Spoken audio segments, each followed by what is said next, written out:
You might have a stable job and really good friends, yet you wake up every single morning feeling completely drained. That exhaustion is the cognitive tax of constantly monitoring how you are perceived and adjusting your personality depending on who is in the room.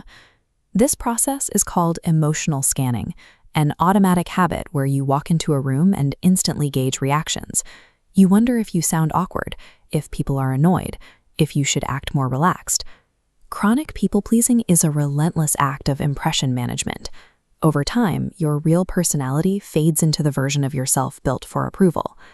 Spending 20 minutes drafting and deleting a simple text message is a common symptom of this strain. The time isn't spent on the message itself.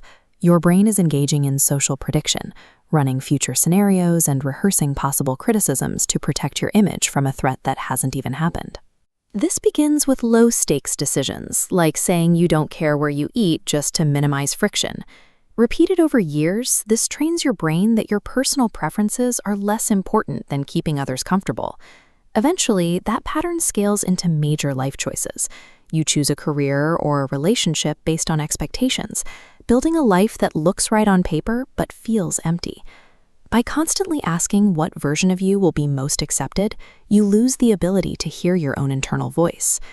The drive for approval is a biological inheritance, rooted in an ancient survival mechanism. For most of human history, exclusion from the group meant literal death. You could not survive alone. Your nervous system evolved to treat social acceptance as physical survival. Your fear center intercepts social tension, reacting before your logical brain can process the situation. This is why modern criticism triggers a physical sting, and embarrassment feels like genuine injury. Your body reacts to the biological threat of isolation.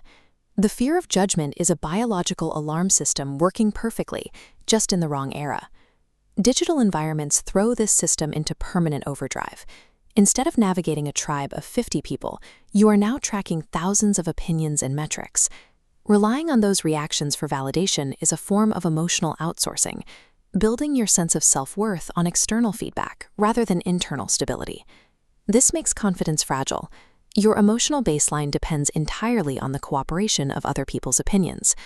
Our brains build self-trust through observation.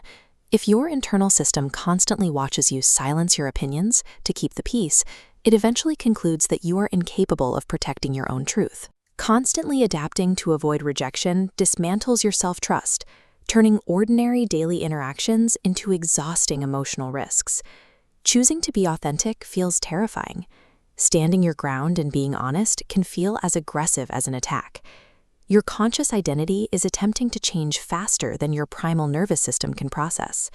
When you set a boundary, your brain detects the resulting social tension and triggers a false alarm. It sends panic signals that make you feel like you've done something dangerous. People often misinterpret this biological discomfort as failure and relapse into old patterns. True freedom is the process of becoming less controlled by judgment, rather than the absence of it. Self-trust requires hard evidence. Your brain needs to observe you taking new, repeated actions that prioritize your own needs. You start with micro-rebellions, saying no to a request without a long explanation, or letting an awkward silence hang without nervously apologizing for it. Confidence is the ability to recover from social discomfort without reflexively changing who you are. Prioritizing approval leads to the heavy regret of being a passenger in your own life. You can stop waiting for universal permission and start building an honest life now.